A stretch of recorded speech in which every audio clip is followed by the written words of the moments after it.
Hi, I'm Troy and this is Phoenix, my 34-foot sloop. Welcome aboard and please join me for some sailing adventures.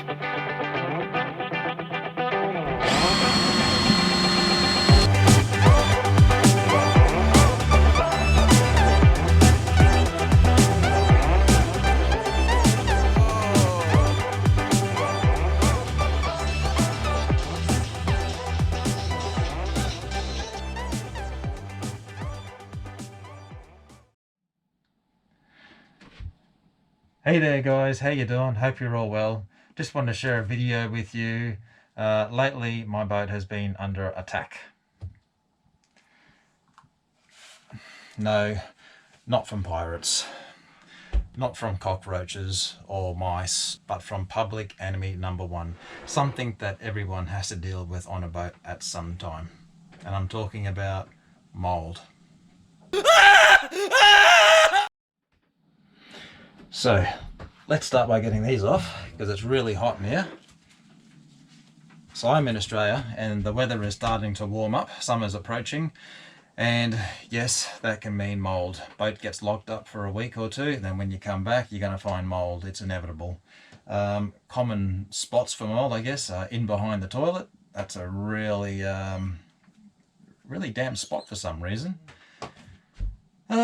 The cockpit locker and the lazarette, they're really hot spots for mould. You know, we go out swimming and you might throw some gear that's down there, maybe an anchor rod, a spare anchor rod. If that's a little bit damp and you throw that in the lazarette, that's going to attract the mould. Yeah, so bit of an issue. What to do? A lot of people will kill the mould with vinegar. I have some white vinegar on the boat. That's good for killing it, but you know, it'll always come back. I do have these placed throughout the boat. I got 3 of those. I got one in behind the toilet, one in the main saloon here, the main cabin, and one in the wardrobe where I keep my clothes because I've had clothes go mouldy. And so they do a reasonable job, but they don't do a perfect job. So what I wanted was something that was going to really knock it on the head. So what do I use?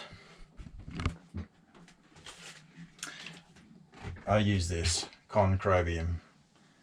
I picked it up from the hardware, and it works on, well, it works on a lot of surfaces: wood, plasterboard, plaster, stone, concrete, plastic, tile, fabric, and more. So that also includes fiberglass. Not only does it kill the mould, but it also stops it from coming back. So it actually leaves like a residue on the surface, and that stops the mould from being able to regrow. Now, a common place, which was, like I said, behind the toilet, you know, anytime you open up the compartment behind the toilet to open up the seacocks, the first thing you're going to get is a whiff of mould. Since I've been using this, the boat has smelt fantastic. It really genuinely has. Another really good place to use it is, I don't spray my cushions with it, but I have unzipped the cushion. Yep. And I have sprayed the foam.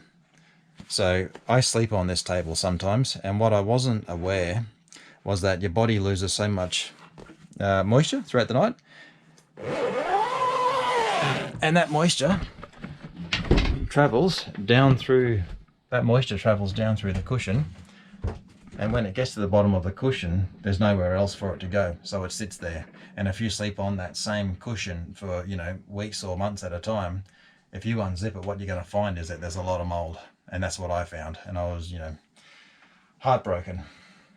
So anyway, I cleaned all the foam, and then I applied the Concrobium all over the foam, let it dry, zipped it up, and I've never had any mould come back. So that's been fantastic.